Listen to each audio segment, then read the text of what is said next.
Buenos días, Nuria. Justo me pillas aquí de vacaciones, un poco liadillo, pero bueno, he sacado un ratillo para comentarte el trabajo. Bueno, mira, mi país era Suiza, ¿vale? Entonces aquí tenemos la representación de los valores de los tres países. En primer lugar de España, luego tenemos a Suiza y luego tenemos los valores de la Unión Europea. Vale, yo he decidido analizar 12 variables que me han parecido las más importantes. En primer lugar, importaciones de bienes y servicios en función del porcentaje del PIB. En segundo lugar, PIB per cápita en función de la paridad de poder adquisitivo.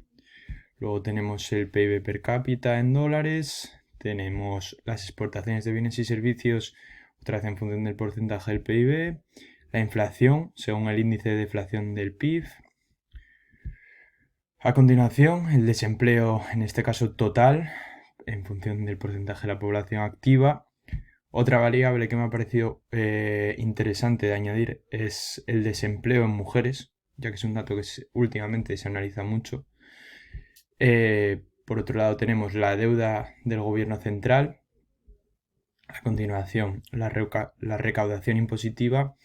En esta variable solo he encontrado el valor de 4 años, comprendidos entre 2017 y 2020. ¿Vale? A continuación tenemos la población total y penúltimo caso, la inversión extranjera en dólares. Y por último, el gasto en función del PIB, del porcentaje del PIB.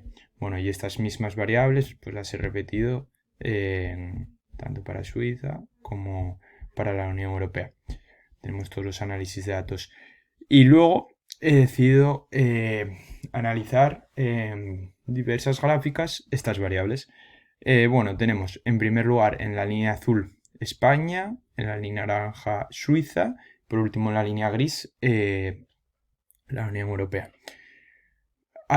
¿Algo que se repite a lo largo de todas las gráficas? Bueno, pues que los valores de España siempre en los aspectos negativos van por encima de los de Suiza y en los positivos por debajo. En este caso, importaciones de bienes y servicios. Sabemos que tener un número elevado de importaciones no es bueno para un país. Lo bueno es tener un número elevado de exportaciones. Vemos que en España también vemos en todas las gráficas los puntos de inflexión de la crisis. En la gran mayoría vemos caídas a raíz del 2008 y luego recuperaciones. Bien, bueno, en las importaciones vemos España por encima, por debajo Suiza y por último Europa. El PIB per cápita, vemos una exageración superior de Suiza. Suiza tiene valores en torno a los 80.000 dólares frente a España con unos valores en torno a los 20.000. Poco por encima tenemos a Europa. Luego la inflación. Tenemos muy por encima en todo momento los valores de España. Vemos una gran caída a raíz del 2008, hasta entonces había mantenido constante en torno al 4%. Sí que es verdad que Suiza tiene una mayor fluctuación. Vemos una caída tanto en las tres variables, tanto en España, Europa y Suiza. A partir del 2010, España se colocan, tanto España como Suiza, las dos en torno al cero, no hay inflación, en función del índice de deflación del PIB. Y vemos que a partir del 2014-2015 vuelven a repuntar hasta llegar a valores pues del 2, el 3%. Vale, otra gráfica importante, el desempleo. Vemos cómo España tiene unos datos arrolladores. 15, luego baja en torno al 8% y vemos que llega a superar el 25%. Son datos alarmantes.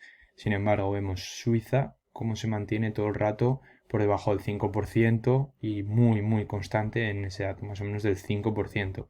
Europa vemos que, bueno, es bastante constante. Vemos un ascenso, claro, a raíz de la crisis del 2008, de la burbuja inmobiliaria. Pero bueno, que es en torno al 10 y aquí incluso cae a partir del 2015 hasta el 2020 que repunta un poco con el COVID, vemos que va bajando.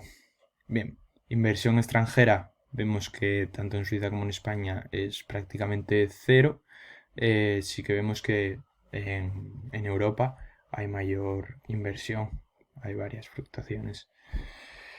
Y por último, un último gráfico que vamos a analizar es el de deuda del gobierno central.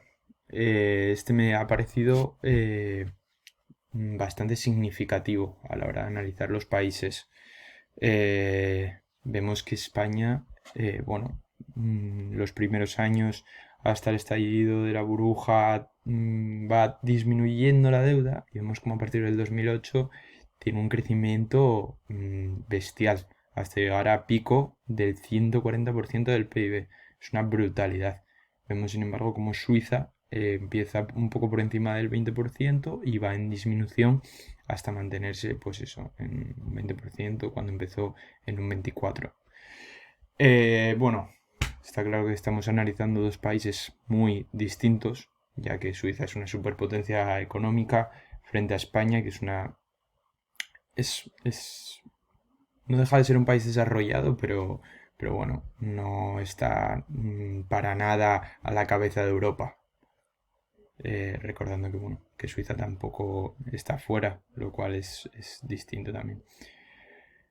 Entonces, bueno, esto en aspectos generales, así un poco como primera toma de contacto con los gráficos y con los datos, es lo que podemos deducir.